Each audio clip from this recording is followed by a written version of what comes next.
I'm Brian. And I'm Quinn.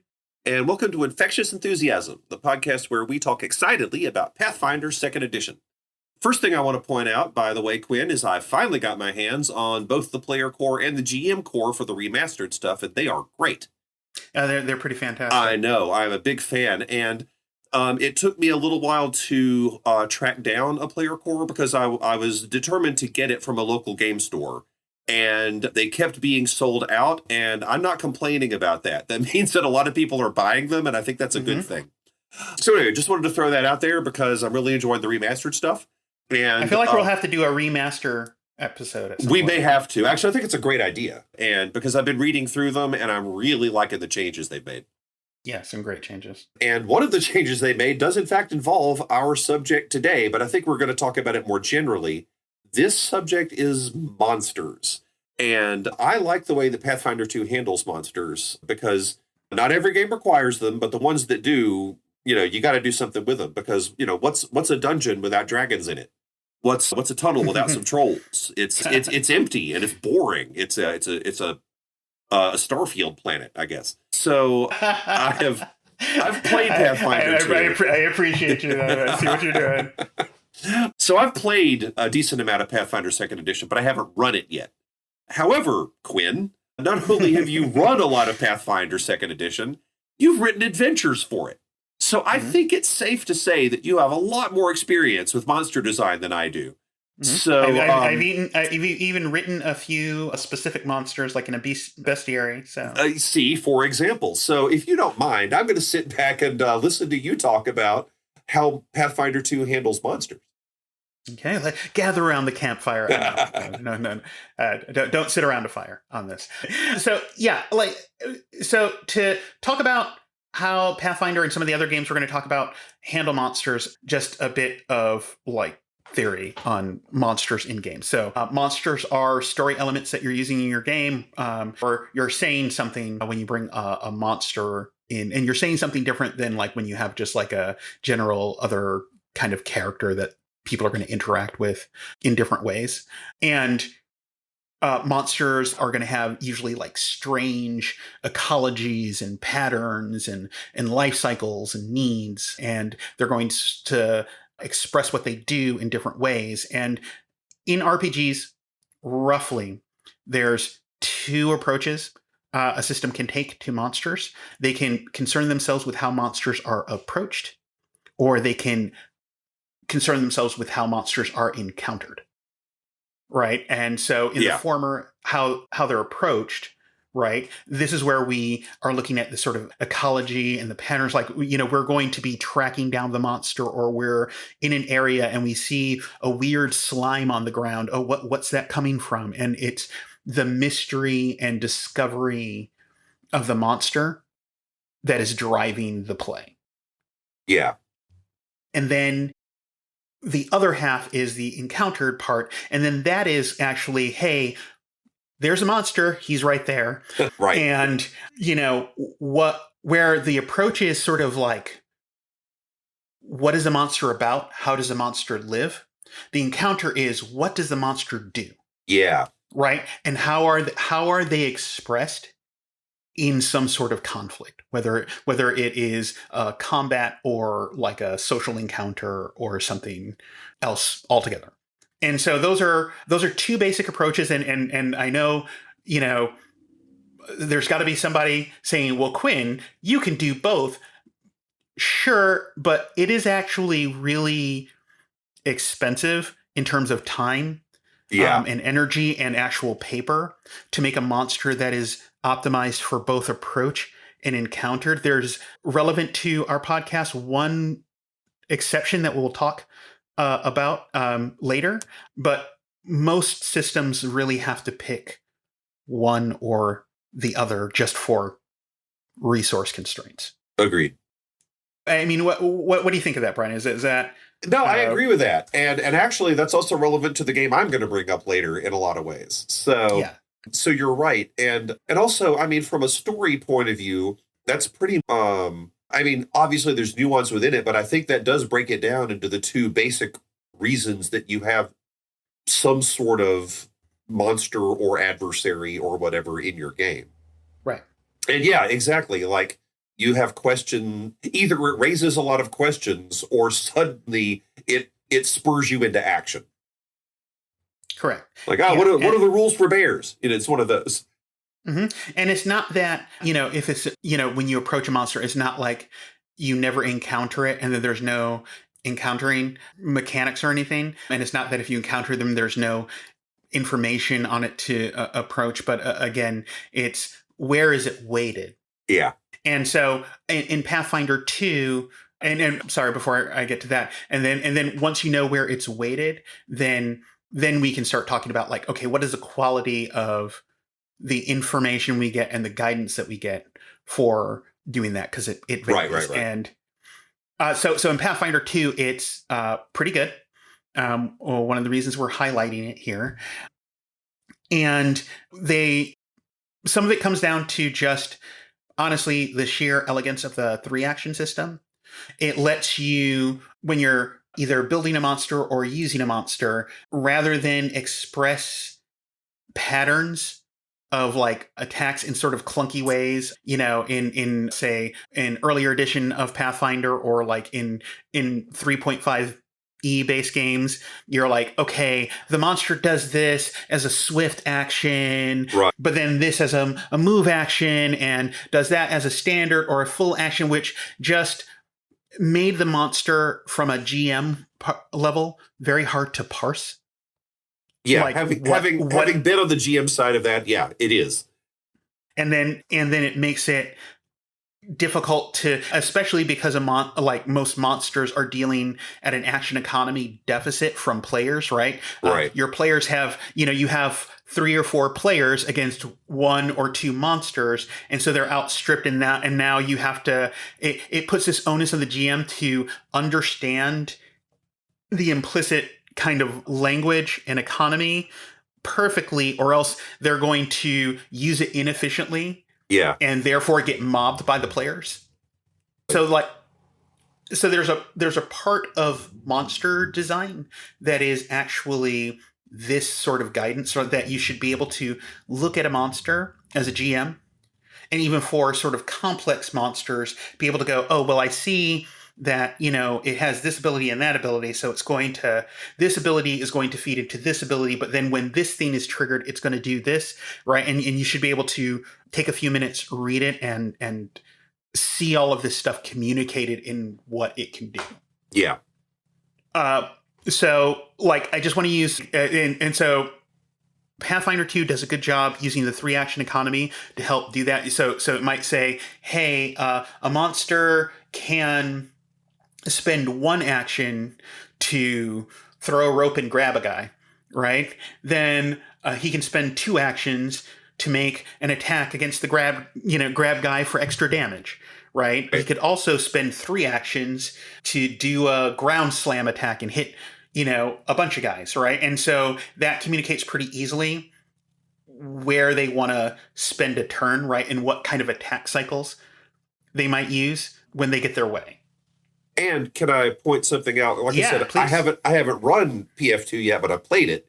And as a player, knowing that everyone's using the 3-action economy, if you go up against something and it does the ground slam, and as a player, you see, that took 3 actions. If I can do something that ties up one of its actions, correct. Maybe it can't do that next. Oh, no, not maybe. It definitely can't do that next time. Right. Right. Exactly. So that's something that you can actually turn into a character move too, because a character could also make that leap. A character could look at a thing and go, "Oh, it's got to wind up for that. If I can keep it from winding up, then I can, we won't all get, knocked prone." Right. Exactly. Like you can, because Pathfinder gives you all these, ways to, I'm going to trip this guy. And, that is a favorite of one of my groups, my Tuesday group. Hi guys. They are masters of athletics, and they love to when they fight certain bosses, just trip lock.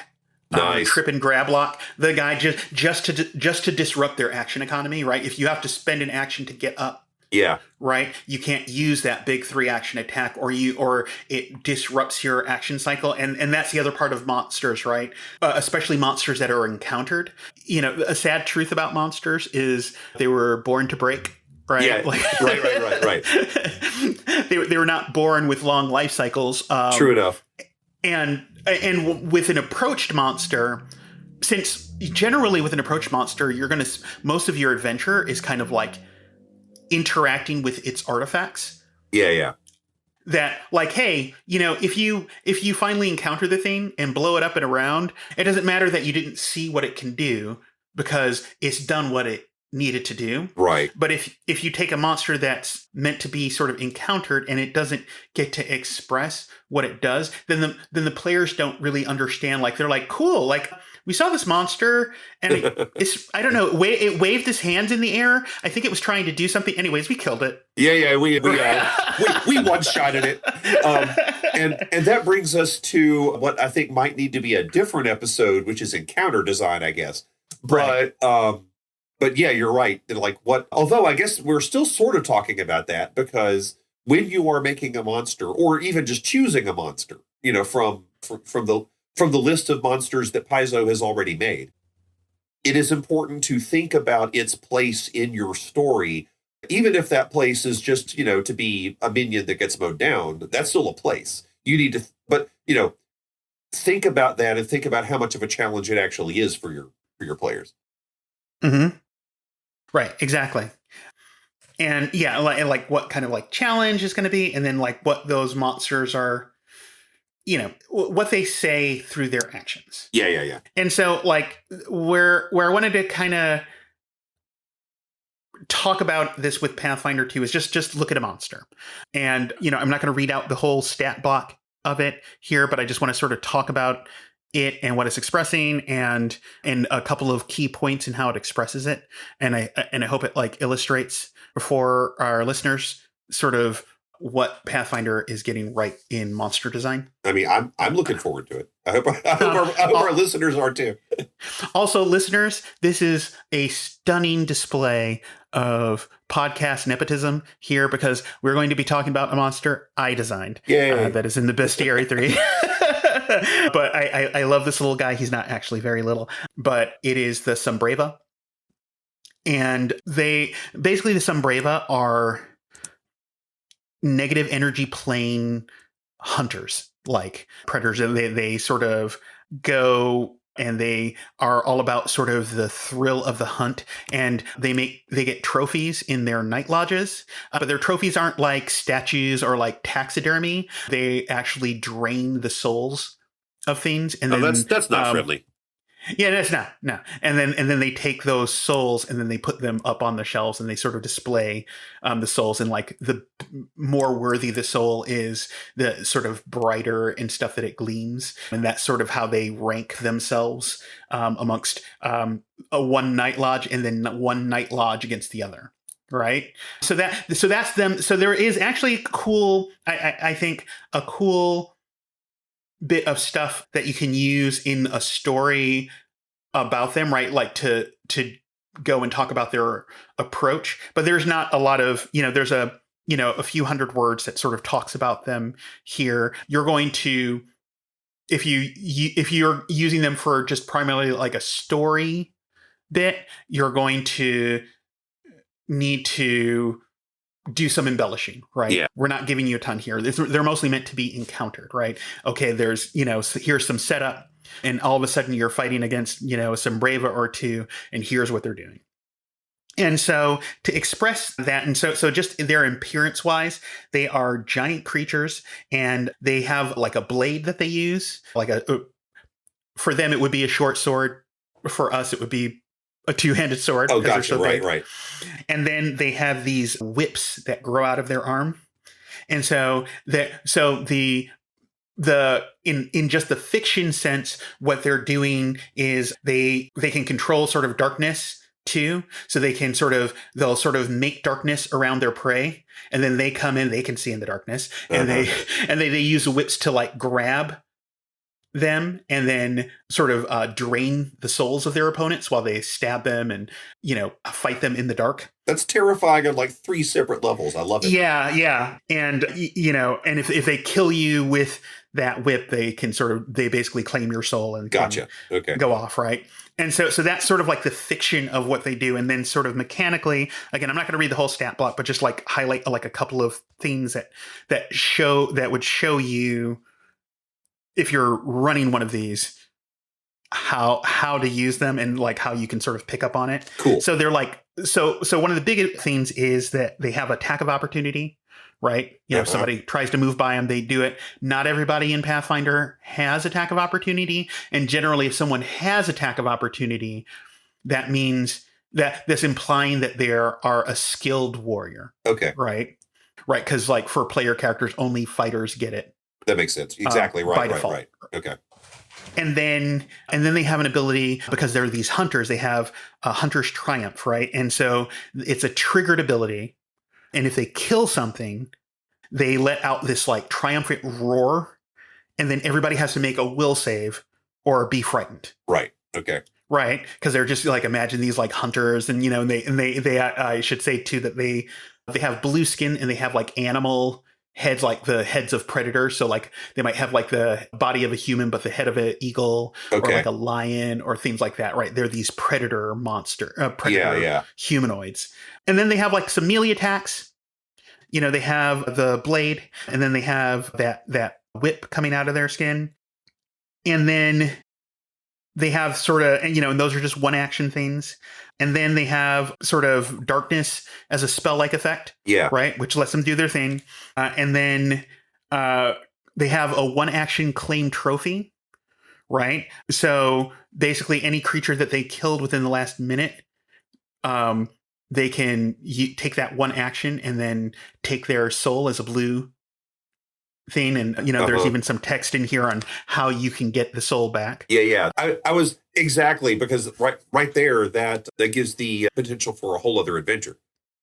Right. Yeah. I love that. Yeah. If they get away, you have to go to the Night Lodge and do it. Or if you kill the Sombreva, you can sort of free the soul by sort of touching it and speaking the word for freedom in any language. Right. So, which is like a nice touch to, like sort of fiction forward touch in it. Love that. Yeah, exactly.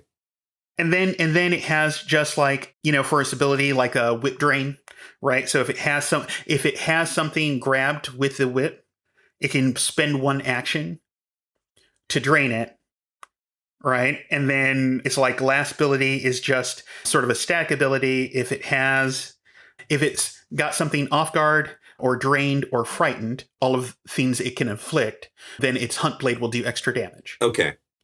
Right. So it sort of sets people up with darkness, with draining them with a whip or the roar to deal more damage with the hunt blade. Right. And so that's its general attack cycle. And so like the Sombreva does all of this stuff, but and there's this economy to how you can express a monster in Pathfinder, where this doesn't take up like 2 pages of stuff. It takes up like about half a page.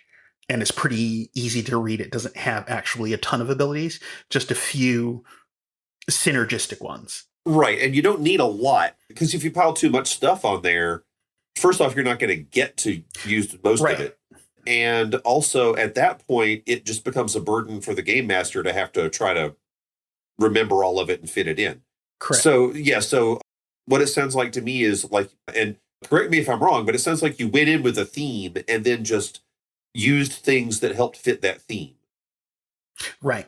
Okay. Yeah. The theme was a negative energy plane predator, like sort of like an alpha predator. Right. And then at one point when I was sort of like doing the notes and sort of like brainstorming about it, it just like it sometimes happens like this where it just like clicks. It's like, oh, these guys are like, these hunters, and they like collect soul because they're negative energy plane things. They don't just collect.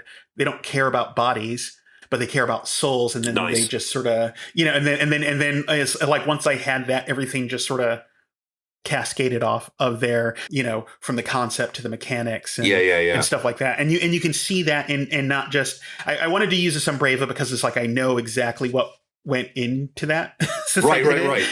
but you can see similar things in the other monsters, right? Like it's usually like a few abilities that sort of feed into and out of like there's a good monster design in Pathfinder 2 has this kind of like systemic flow. Yeah. Right. Like I attack you and then, I might grab you or knock you down or inflict this condition. And if you have a condition inflicted on you or I've knocked you down, then I can do this other thing to follow up that might do this other, might do something else or maybe just do extra damage or, and then there's a kind of play for it. And what that results in is that it's very easy, even if players kill the Sombreva quick, they've seen a lot of what it's trying to do and what the monster, going back to that initial thing that we're talking about, like what does the monster do? You're going to see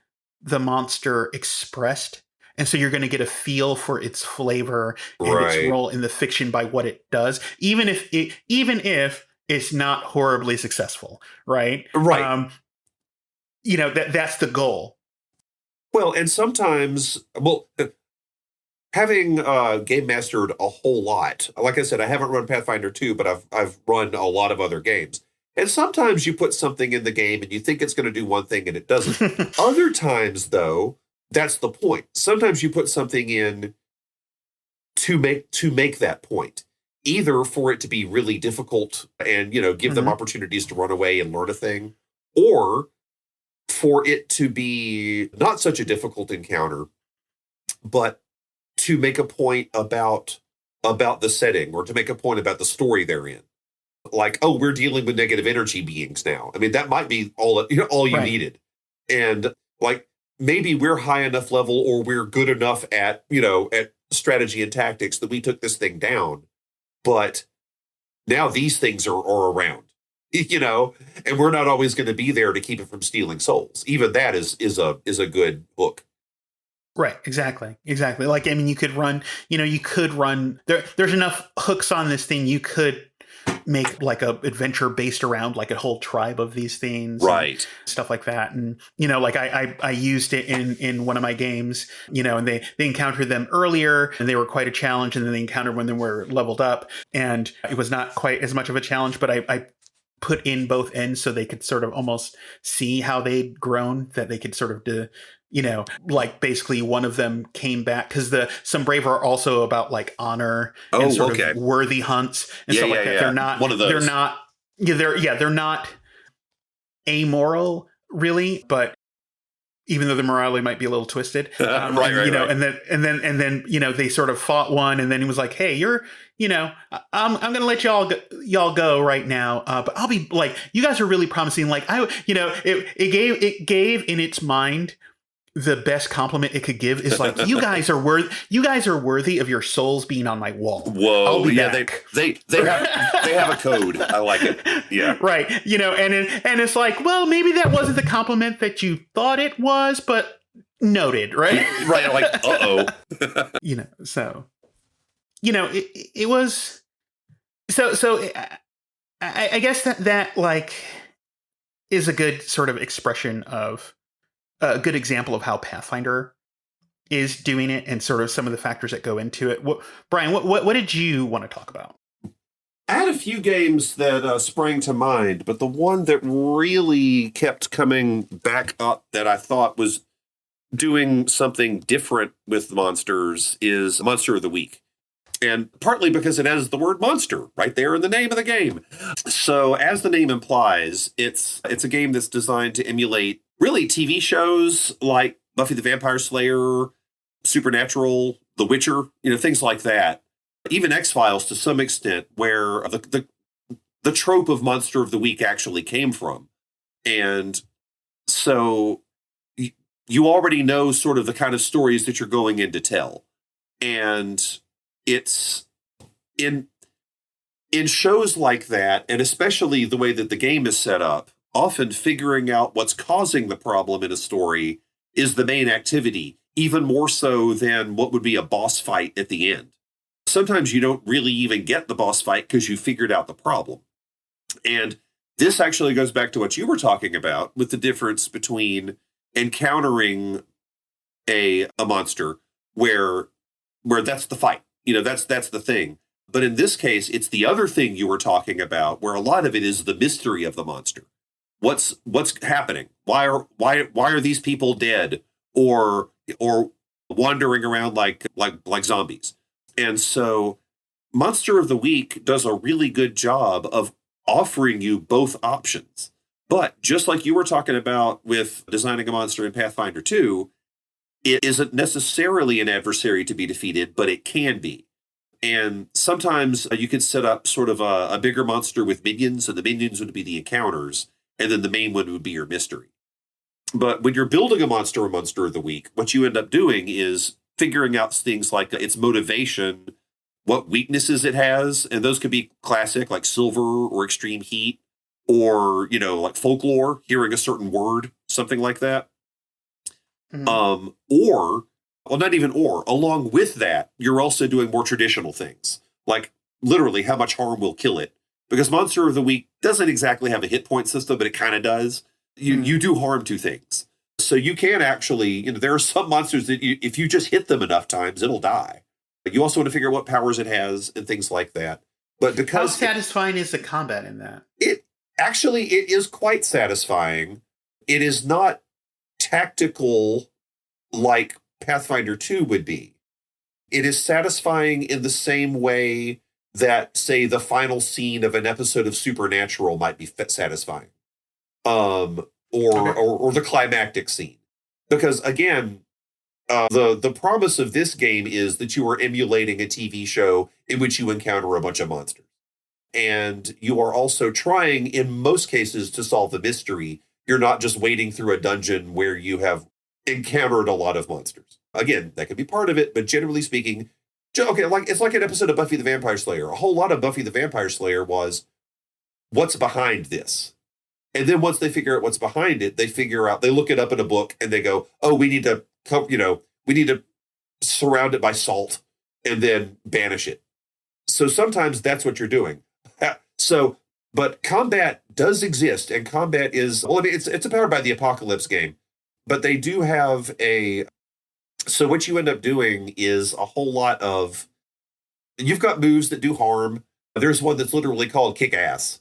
And so what you're doing is, if you've got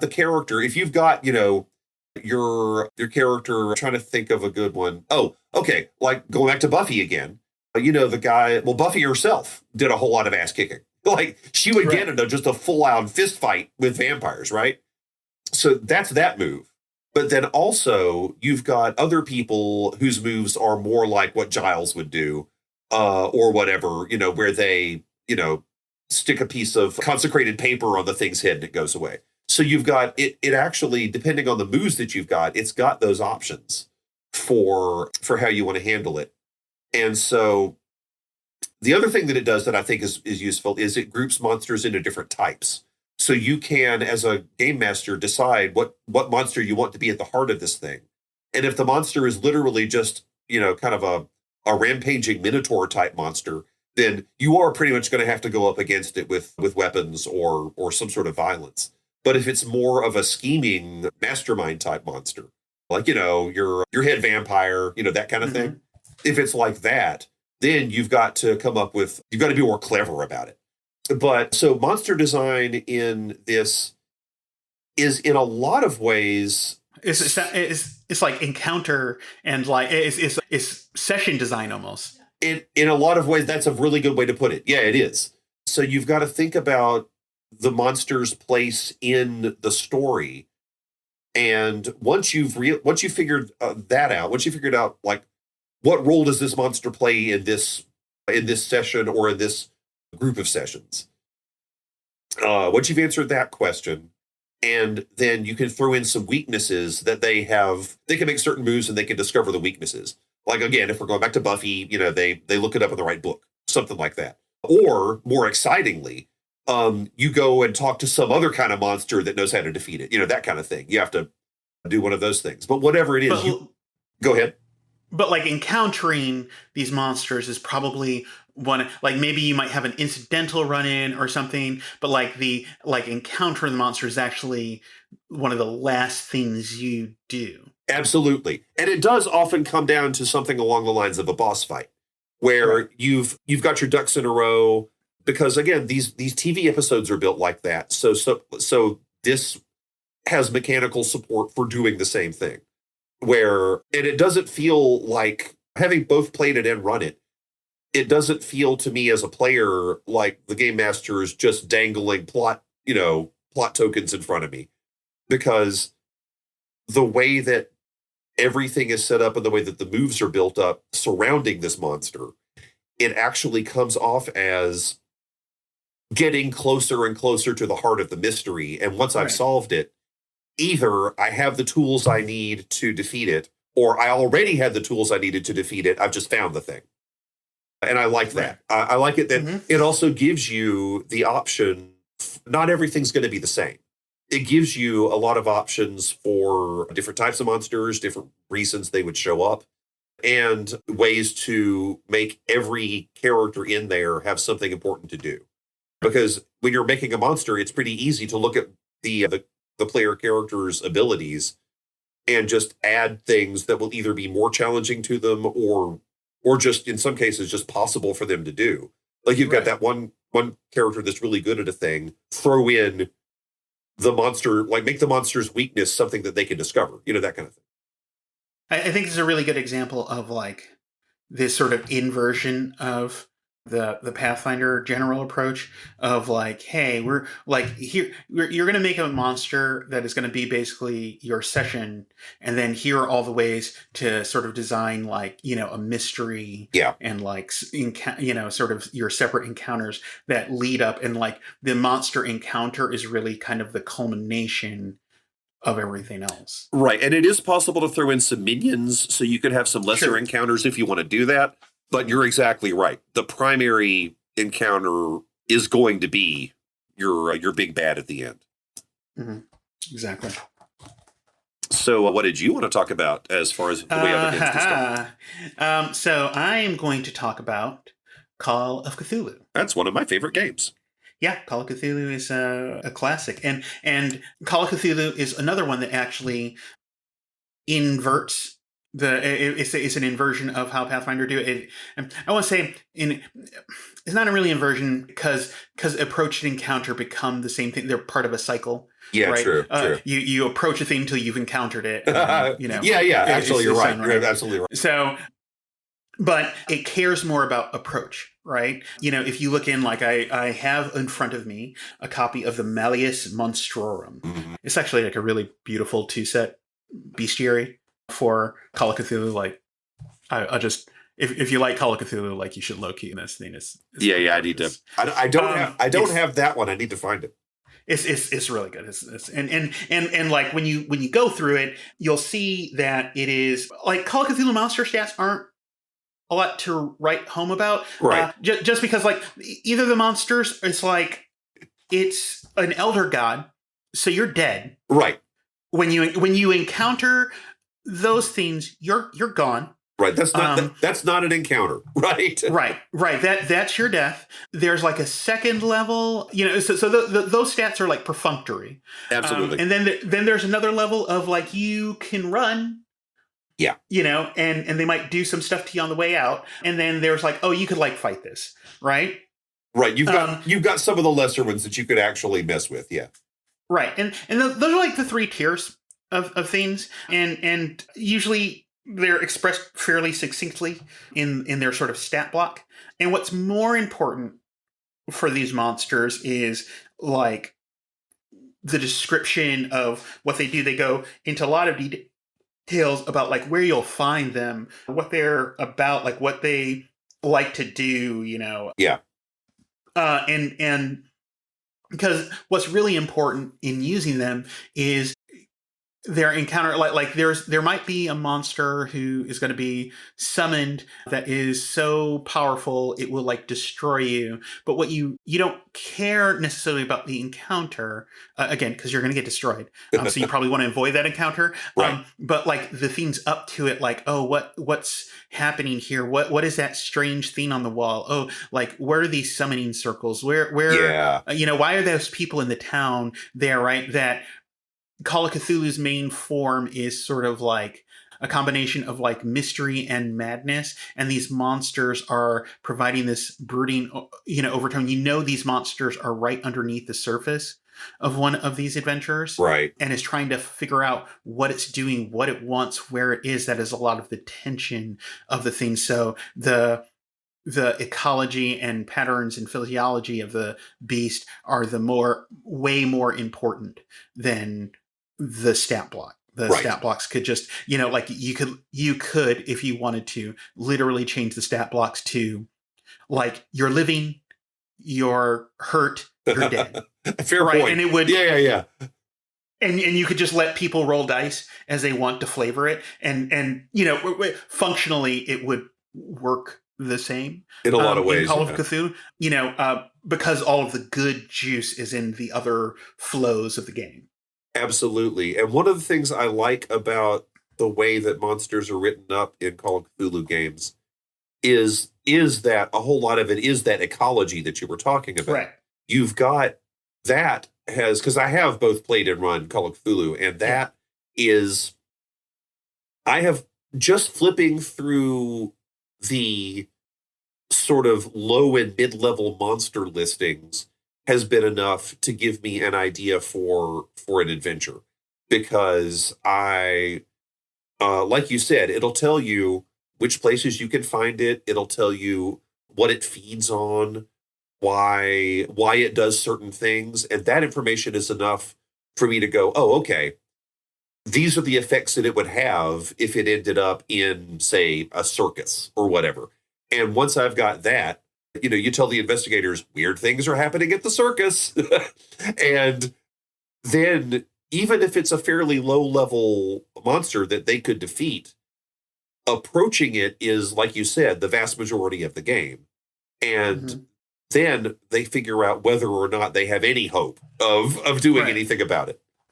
Right, exactly. Or you could like run like even like a low level monster like a ghast. Yeah. Like there's a ton of information, in the about like, how they live, in like groups of like 10 to 20 members, blah, Right. blah, blah. And so you could use this information to make a adventure that is about, a community of ghast just outside a small town who are like, breaking in and stealing stuff to like live, or whatever, it's, and then it's starting to ramp up. You use the monsters as much as adventure seeds.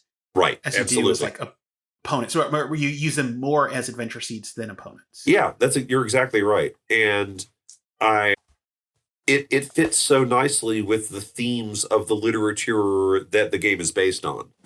Correct. And yeah, I think that like fits for that. And shall we talk about like our notable exception to the approached or encountered rule? Sure.